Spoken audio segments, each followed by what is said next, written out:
Gagawa tayo ng sabaw. Maglagay pa tayo ng spring onion at kinchay. Yan po, lagay pa natin spring onion at saka kinchay.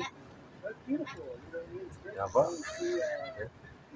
May kamati po siya, kamatis po. Pinakulong natin para maluto po yung kamatis. Lagay po natin yung chicken cube. Ayan po. Ganyan po lang po ang mabilis pagluto ng sabaw. Po. Hindi po natin naabutin ng hindi po maabutin ng kalating oras nito na po yan. Ngayon po, haluin po natin ng konti. Haluin po natin ng konti. Ano po? Tumusok na. Sarap. Ano naman yan. Pwede po tayo maglagay ng topo o kaya tokwa.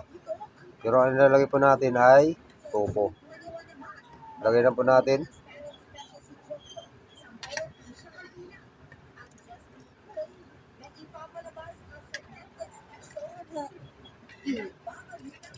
Yan. Paglutang po ng topo,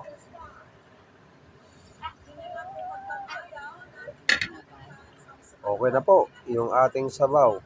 Paglutang po ng topo. Okay na po. Na? Saging? Kain ka muna tinapay bago saging. Okay na po. Nag-umpisa na po siyang lumutang. O.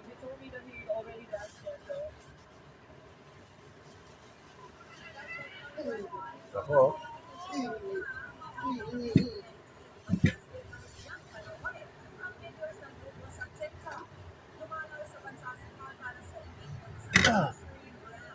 Na. Sa daming inasikaso natin, wala tayong panahon. Para gumawa sa ano po? Tinapay mo na ni Hana. Hana. Ito na po siya. Kain ka muna nito. Mamaya na yan. Yan. Oh.